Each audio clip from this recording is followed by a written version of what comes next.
Hey there, and welcome to Business Over Cocktails. I'm Lauren Najar, your host and hype woman, bringing you real talk about entrepreneurship. This is the podcast where we dive into the bold whys, the messy middles, and the game-changing aha moments that lead to success.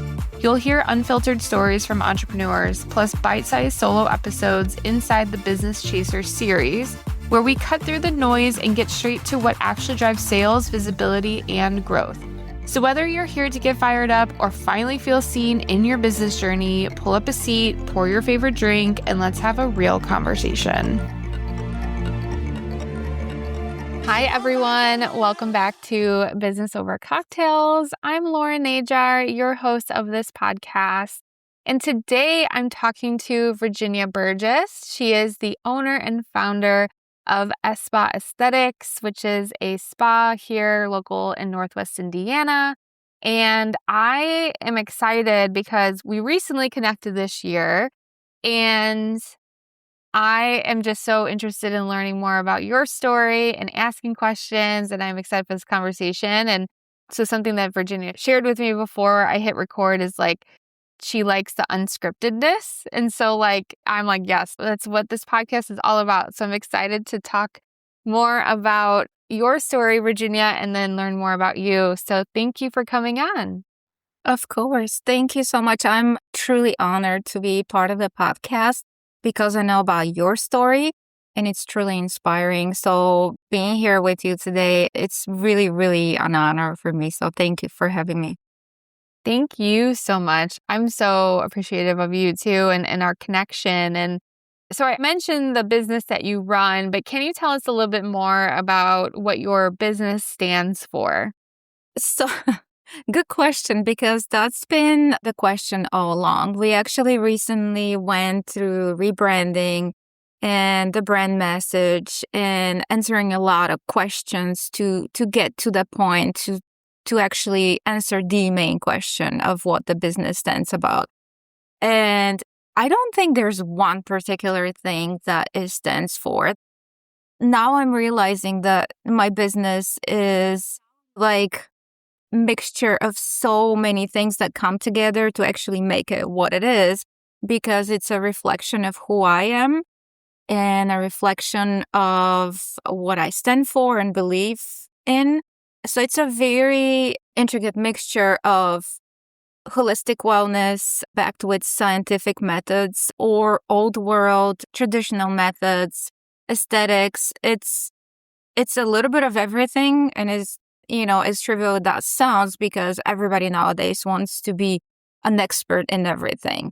So that's not my goal. That's not my point. I don't want to be an expert in all these things. I just want to marry these things together and kind of create an atmosphere that's very supportive, very accessible, and something that is not a luxury, something that I can feel where a place that people just come in and feel comfortable and feel like themselves. So there's not really an answer to that question. It kind of depends on who you are and what you need, and that's how you take it when you come into the business.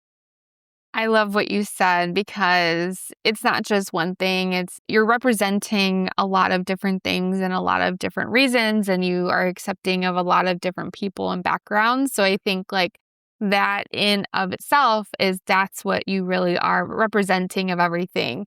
Real quick, what is something most people don't know about you?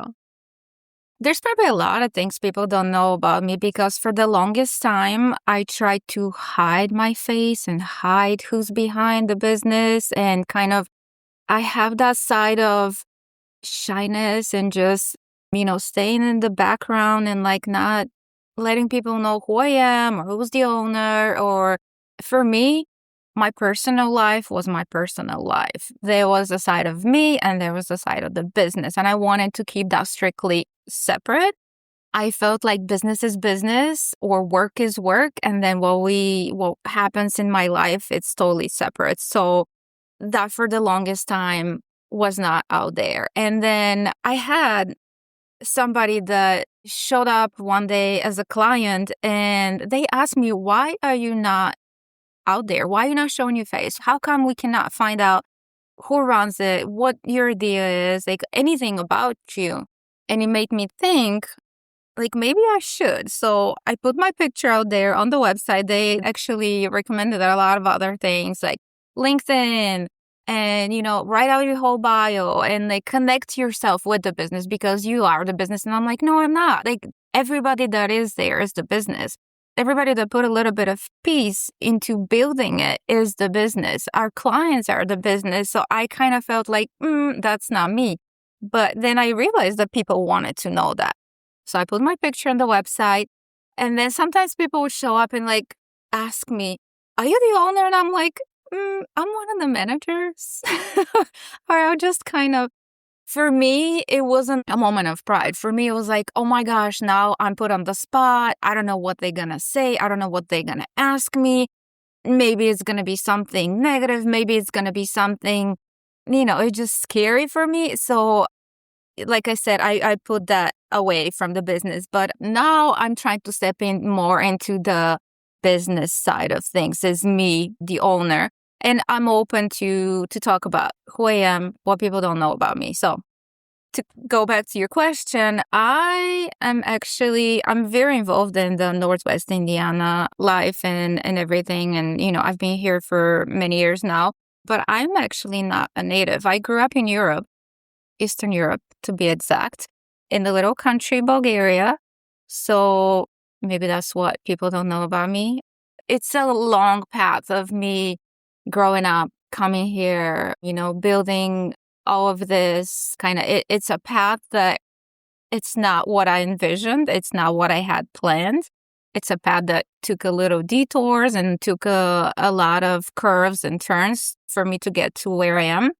But what people don't know about me is probably that part. They're like, I came from a different world. I came here to chase the American dream. I had to go through a lot of struggles from childhood when I was in communist, country and background to coming here with literally nothing, putting myself through school and all of those things. So that's something that's maybe a little bit different than most people and how they start. I'm not saying I'm the only one.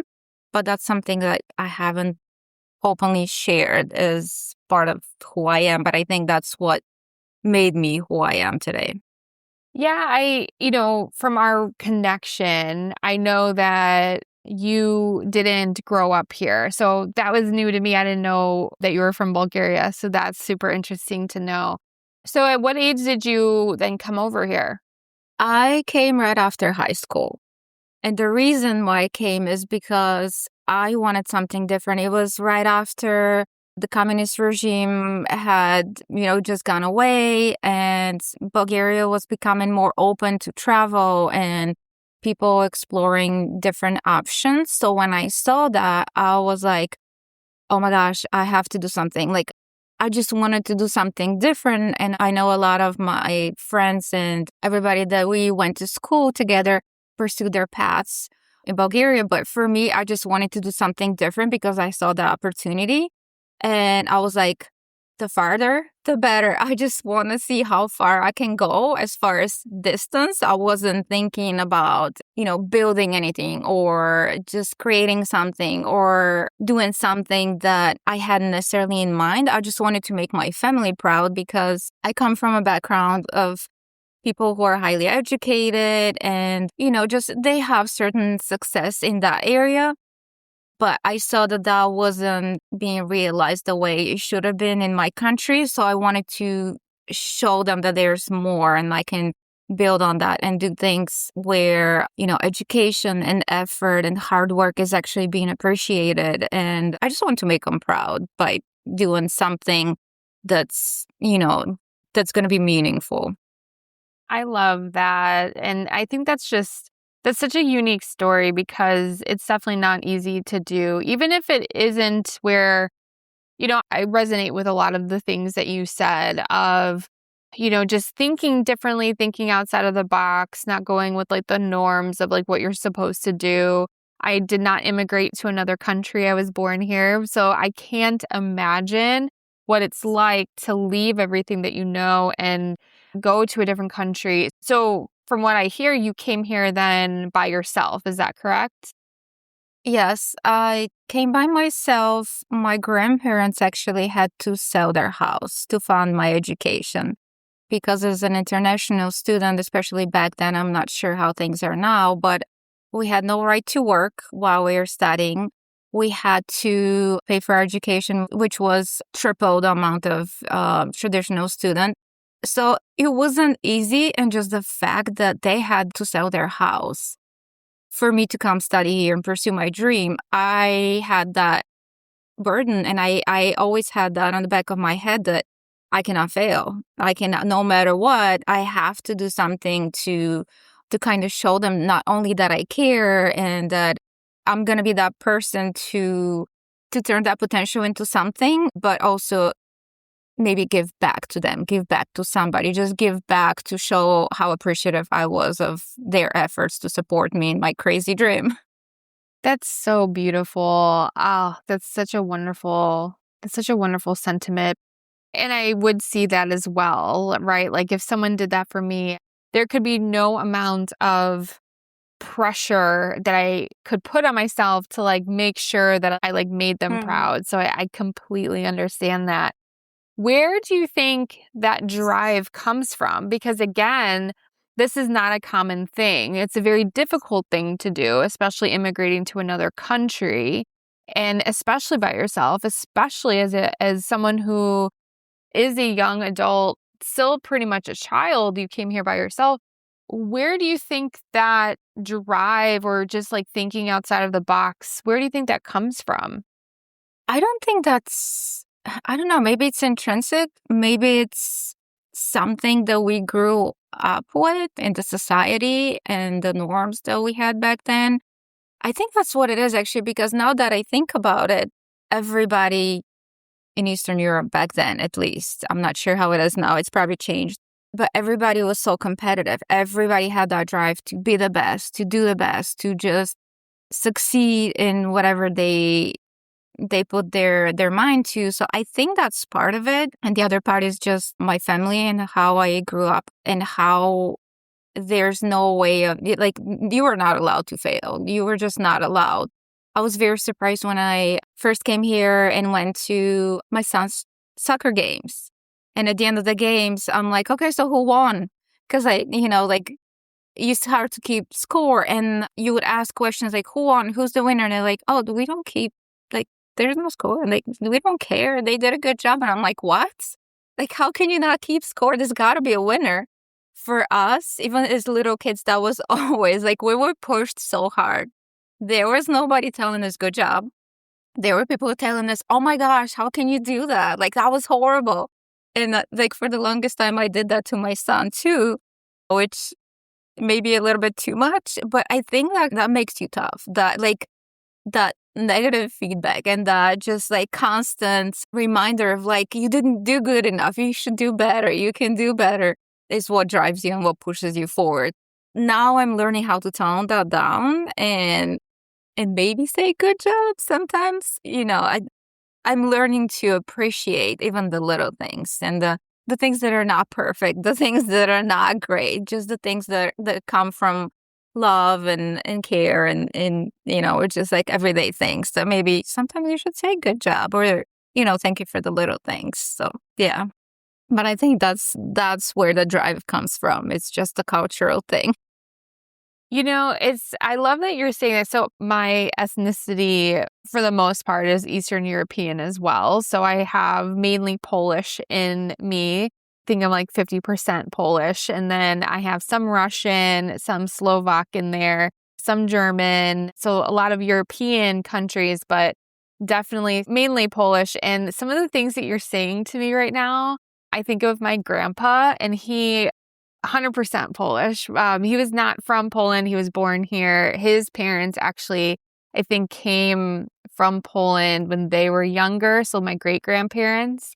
But some of the things you're saying to me, he came to our basketball games.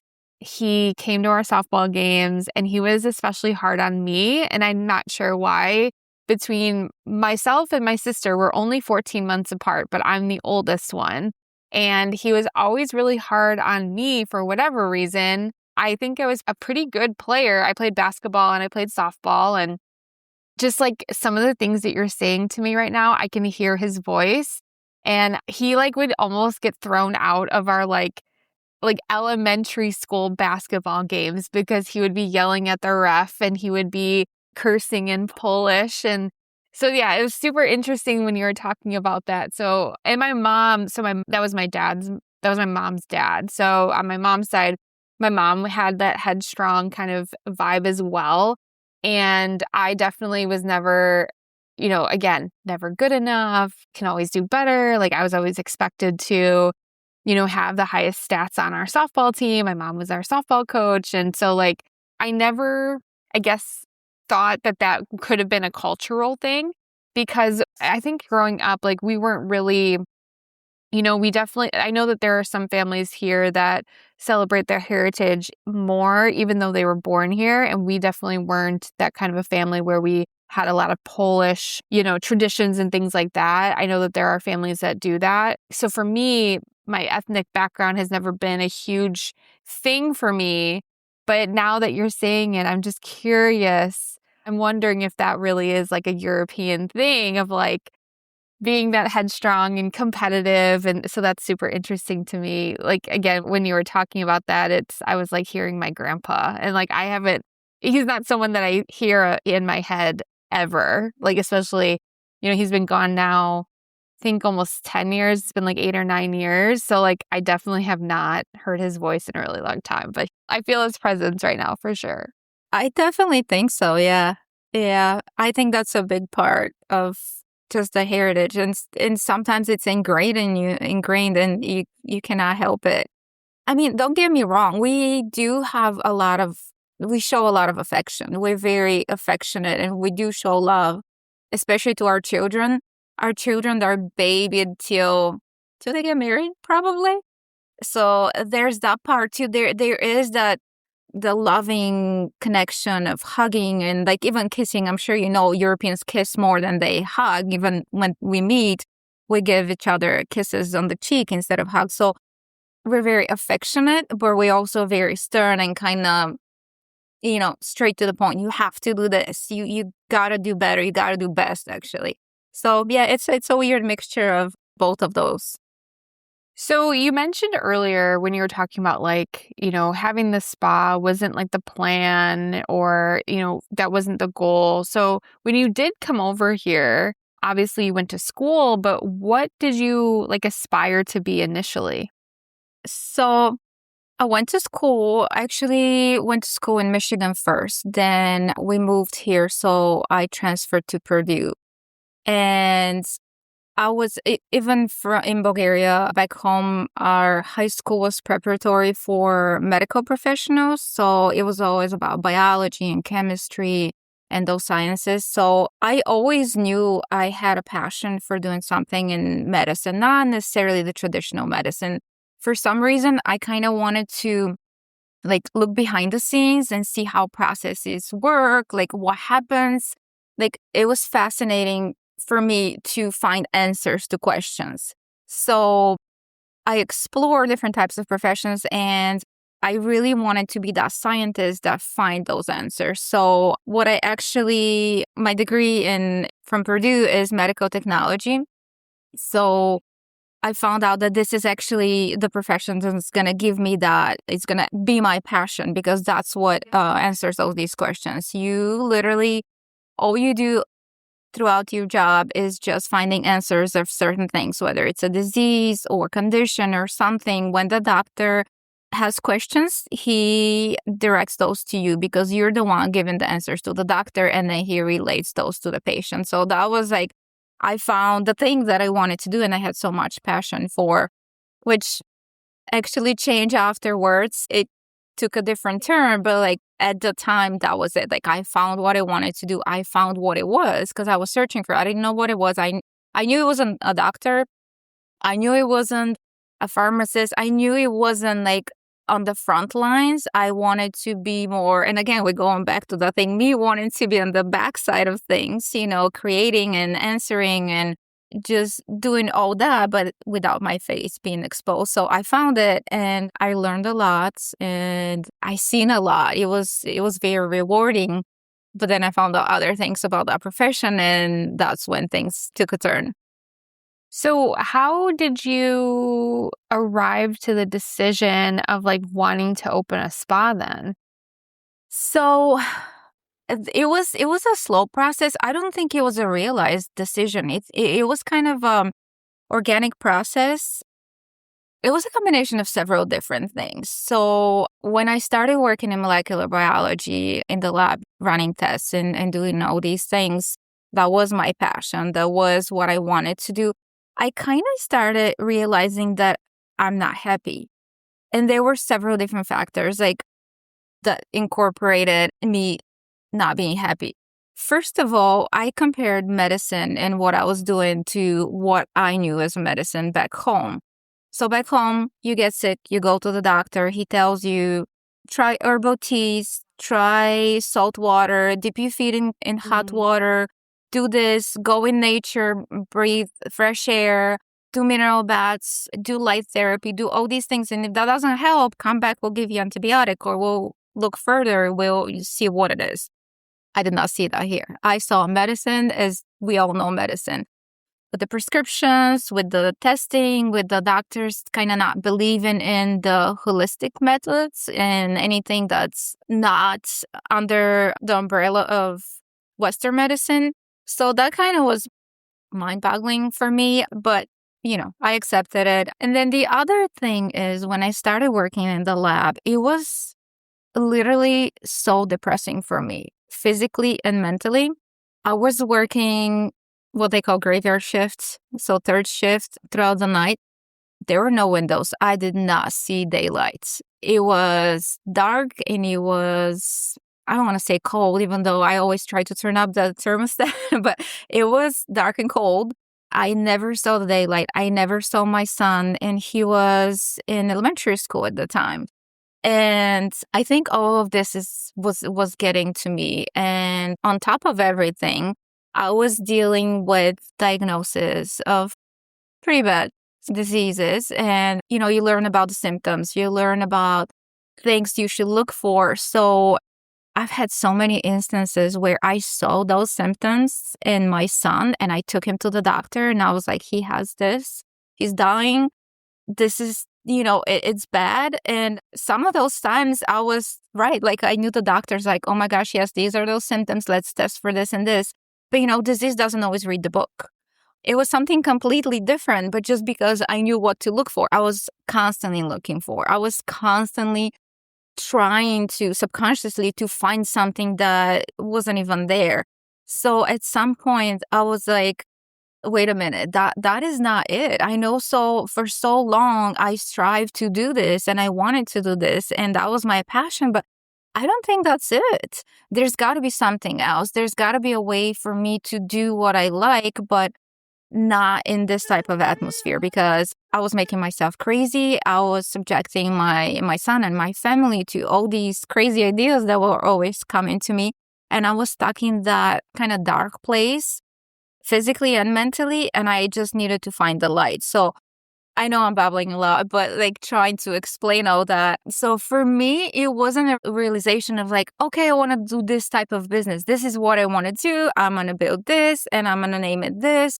I have a plan. No, it kind of happened naturally and organically because I wanted to and I needed to find that light. I needed a window. The lab has no windows. I don't know if you know, but like most hospitals, the laboratory is in the basement. So even if you work during the day, you still don't see sunlight.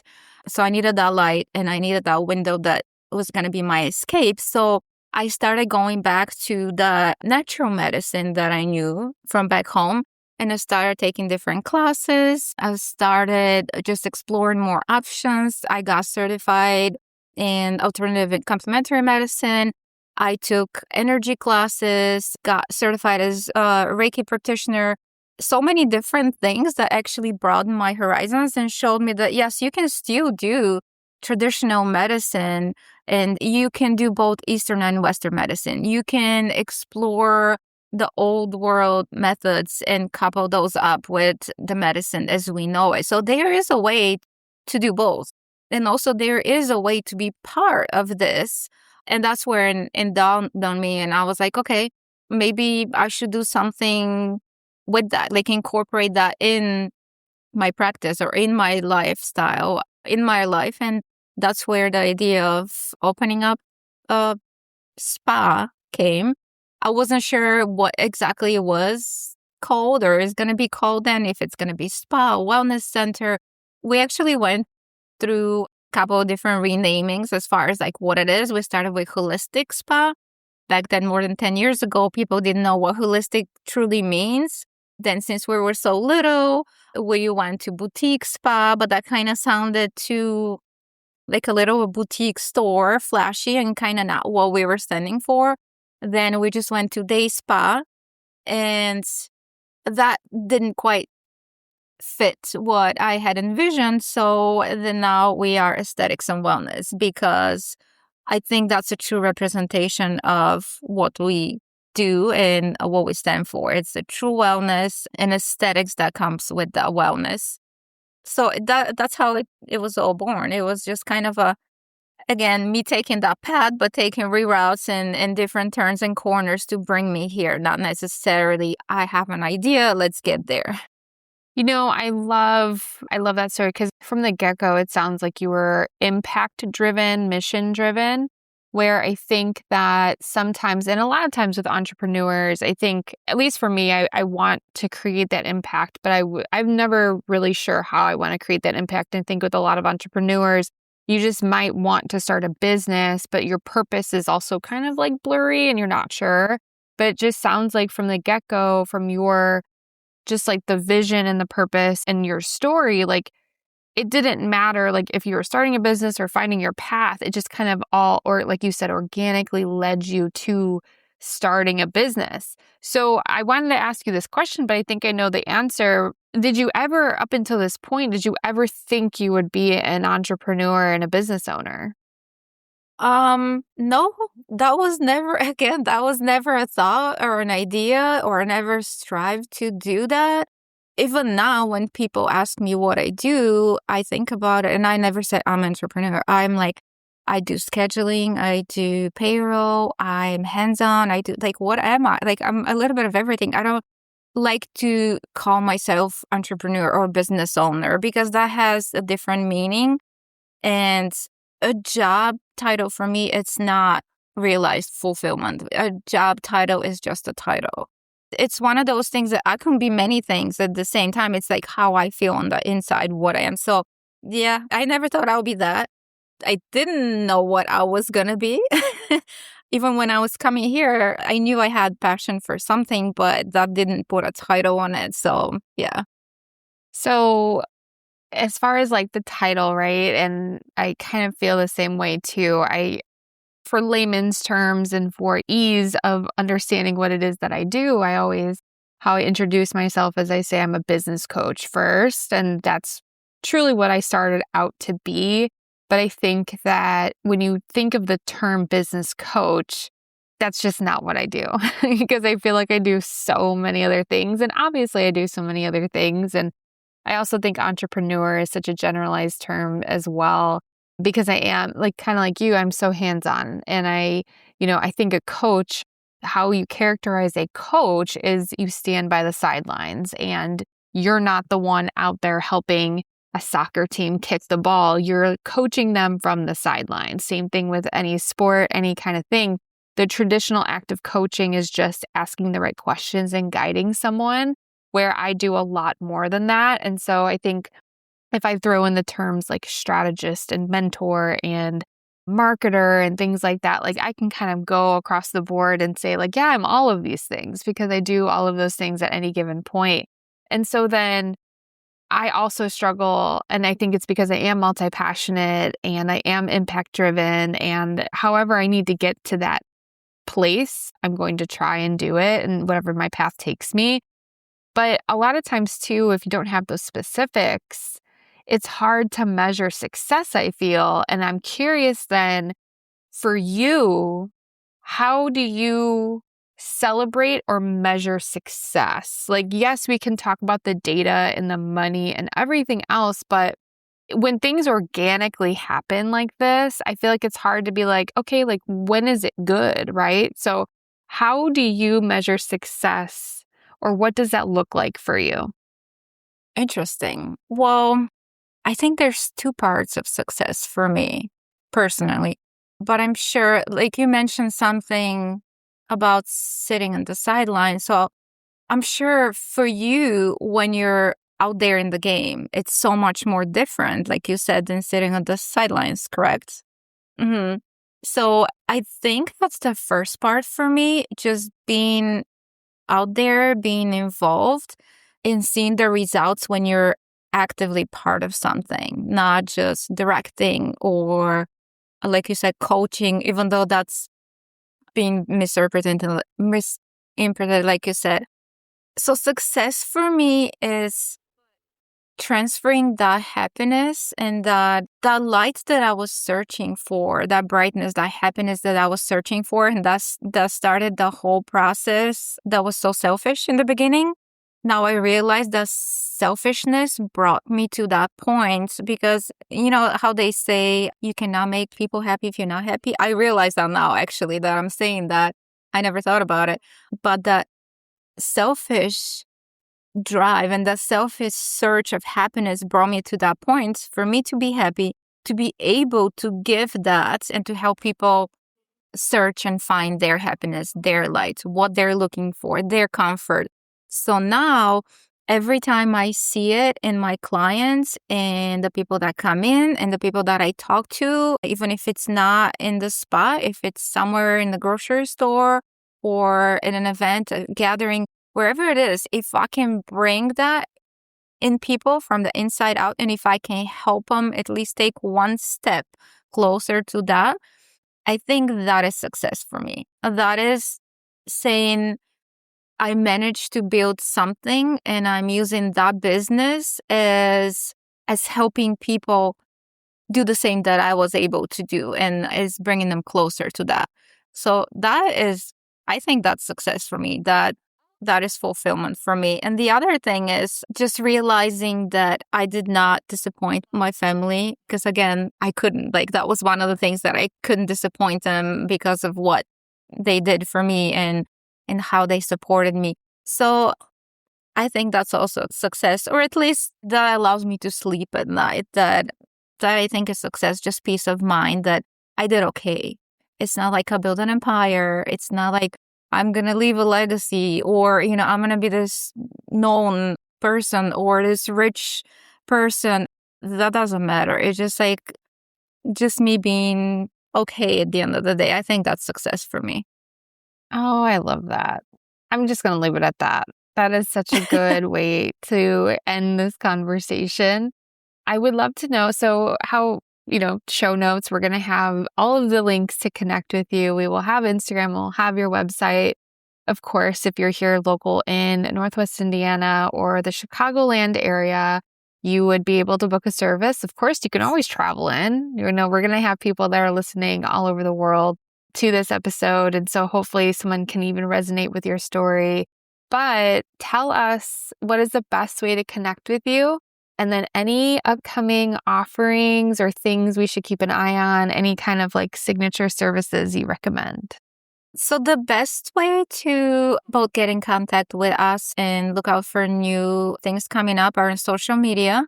We are on Instagram and Facebook as espa.aesthetics.wellness. Our website is espa-wellness.com. We do take appointments by phone only. So in order to book an appointment, you have to call us. I know we have a lot of inquiries about people booking online. We are very custom tailored. So if you're looking for something, we want to answer your question first before we pair you with the best therapist available for that treatment. There's a lot of customization and personalization of services before you step foot in the establishment because we want to make sure that this is going to be exactly what you're looking for. So unfortunately, the only way we can do that is by talking to you on the phone. Our phone number is 219-923-ESPA. So if you're looking for appointments, feel free to give us a call back. But social media is going to have a lot of new things coming up. I do have a new project called the Wellness Collective that I'm very excited about. And that's going to be also on there. We're going to talk about it and the different new things coming up. So that will be all on social media. That's so exciting. Well, thank you so much for this conversation. And I loved getting to know you more. I feel like we just scratched the surface. So maybe down the road, we'll have a part 2 conversation. I feel like I had so many other questions to ask you, but thank you for being on. Thank you. It was truly my pleasure. Thank you.